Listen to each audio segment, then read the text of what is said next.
Hello everyone, তোমাদের সবাইকে স্বাগতম আমার আরও একটা শপিং ব্লগে।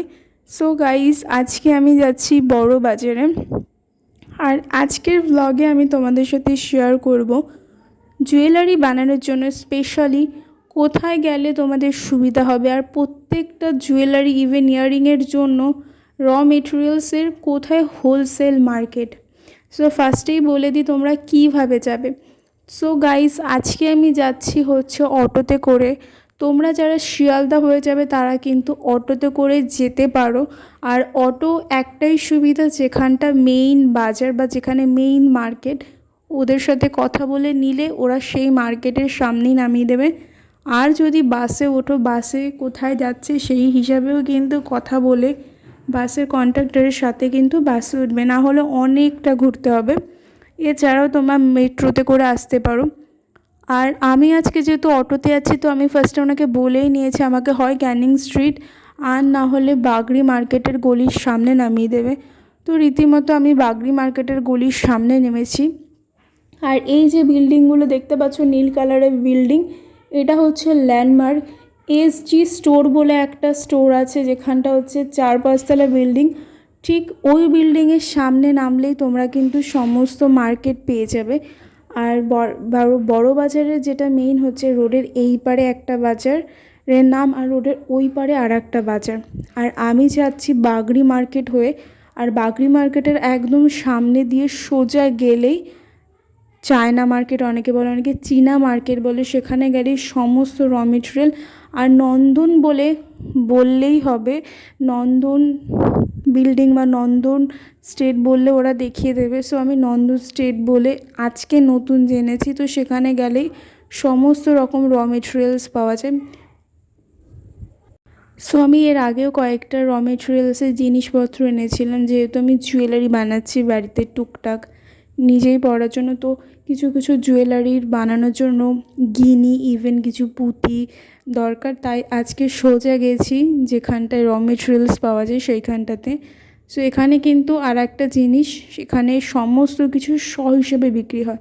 ছোট ছোট যে সিলভারের গিনি, সেগুলো কিন্তু সব প্রায় 1.5 টাকা 2 টাকা। ইভেন যেগুলো বড় আর কি নেকলেসের জন্য যে পিনসগুলো, ইভেন যে কাজগুলো, তারপরে পুঁথি, সেগুলো কিন্তু প্যাকেটসও বিক্রি হয় মেবি 50 টাকা 30 টাকা, যে যেরকম নেবে সেই অনুযায়ী। তো আমি আমার মতো জুয়েলারি বানানোর জন্য ইভেন যত জিনিস লাগবে সমস্ত কিছু নিয়ে নিয়েছি। তারপর ওখান থেকে চলে গেছি যেখানে জুয়েলারি পাওয়া যায় আর কি।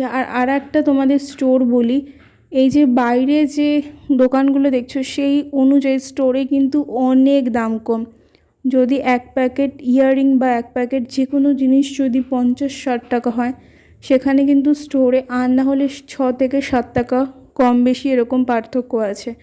সো এখান থেকে মানুষ এই কারণেই নেয়, কারণ এখানে অনেক কিছু সাজানো থাকে, ইভেন দেখা যায়।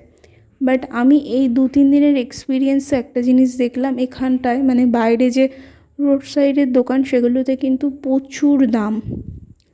তো রীতিমতো এখানে আমার যা যা লাগবে সেগুলো আমি নিয়ে নিয়েছি। আর আমাদের যেতে যেতেই মাঝখানে এত বৃষ্টি স্টার্ট হয়েছে যে কি বলবো আর। তারপরে আমি ভাই তারপরে বোন মিলে এই দোকান দিয়ে চা ফা খেয়ে তারপরে গেছি গার্ডার্সের দোকান। গার্ডারেরও প্রচুর প্রাইস নিয়েছে, প্রায় পার প্যাকেটে 7 টাকা নিয়েছে। আর একটা স্টোর তোমাদের সাজেস্ট করি, গণেশ স্টোর বলে একটা জায়গা আছে, সেই স্টোরে যদি যাও তাহলে কিন্তু অনেকটা ডিসকাউন্ট, ইভেন অনেক টাকা সেভ হবে। এছাড়াও এসজি স্টোর আছে, তারপরে অনেকে বলে বাগড়ি মার্কেটে একটা স্টোর আছে F14 F3, ওখানটা তো একেবারেই যাবে না, বিকজ ওখানে পাইকারি রেটে কিছুই বিক্রি হয় না। আর ওখানটাতে নর্মালি যেমন শপে হয় 6 পিস নিলে যেমন প্রাইস হয়, বাট হোলসেল মার্কেটের থেকে অনেকটা বেশি। বাট অনেকে বলে, বাট ওখানটায় যে বিল্ডিংগুলো স্পেশালি সেখানে কিন্তু অনেক প্রাইসের ঘাটতি আছে। তো আমি পার্সোনালি বাগড়ি মার্কেটে যে 2 দিনই গেছি সেই 2 দিনের এক্সপিরিয়েন্স আমি বলছি। বাগড়ি মার্কেটের ভেতরে যে স্টোরগুলো থাকে, মানে ছোট ছোট যে বিল্ডিংয়ের মধ্যে, সেইগুলোতে কিন্তু প্রচুর প্রাইস নেয়, ইভেন প্রচুর টাকা দাম বেশি নেয়। আর প্রত্যেকটা প্যাকেটে 10 থেকে 20 টাকা, এমনকি কিছু কিছু প্যাকেটসে বাইরে যদি 50 টাকা হয় সেখানে আনলে 100 টাকা, এরকম অনেক ঘাটতি আছে। তো আমার এক্সপিরিয়েন্সে এটাই বলবো, যখনই কোনো জিনিস কিনবে একটু ঘুরে তারপরে নেবে, আর প্রত্যেকটা জিনিস দেখে সঠিকভাবে কোয়ালিটি মেনটেন করে নেবে। আর এখানে কিন্তু দু ধরনের মার্কেট আছে, একটা চিপ প্রাইসের মার্কেট, যেখানটাতে তোমরা যদি কেউ বিজনেস করে 2 থেকে 3 টাকা দিয়ে কানের দাম স্টার্ট হয়, ইভেন যে যেরকম প্রাইস ফেলে বিক্রি করতে পারো। একটা চিপ মার্কেট আলাদা আছে, আর একটা একটু হাই যেগুলো দাম জিনিস, সেই কস্টলি মার্কেট কিন্তু একেবারে আলাদা। তো দুটো কিন্তু ডিফারেন্ট আছে। তো কাউকে যদি জিজ্ঞাসা করো তাহলে ফার্স্টে কিন্তু একটা জিনিস ক্লিয়ার করে তারপরে মার্কেটে যাবে।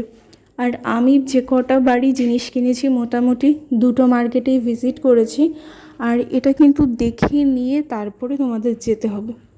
আর প্রত্যেকটা মার্কেটের জিনিস দেখেছি, ইভেন তারপরে আমি কিনেছি।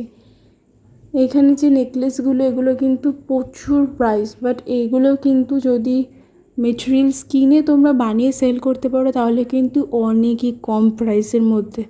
সো আমি টুকটাক এই 2-3 দিনে অনেকগুলো র মেটেরিয়ালসের জিনিস নিয়ে এসেছি, আর সেগুলো টুকটাক বানাবো, ইভেন তোমাদের সাথেও শেয়ার করব। বাট পুরো কয়েকটা দিনের এক্সপিরিয়েন্সে বড় বাজারের আমার বেশ ভালোই, বাট কিছু কিছু মার্কেটে আমি একেবারেই স্যাটিসফাই নই। কোনো মার্কেট যদি বলো, তারপরে এখানে কিছু কিছু লোক আছে যারা নতুন ফেস দেখলে এমনি অটোমেটিক দামটা নেয় বেশি, কেন জানি না। তো যাই হোক, এটা সব জায়গাতেই কম বেশি আছে, বাট যখনই কোনো বিজনেস করতে চাইবে বা বিজনেস করবে তার আগে আমাদের প্রত্যেকটা মানুষের একটা জিনিস মাথায় নিয়ে কাজ করতে হবে, বিজনেস করার মাল কিন্তু প্রত্যেকটা দোকান ঘুরে ঘুরে ইভেন দাম দেখে চেক করে সমস্ত কিছু কেনা উচিত, যেটা আমি করি আর কি। আর আমাদের আগে থেকেই টুকটাক দোকানের মাল আমি আনতাম, তো সেই অনুযায়ী আমার একটু এক্সপিরিয়েন্স হয়েছে, তার জন্য আমি সবাইকে এটাই সাজেস্ট করব।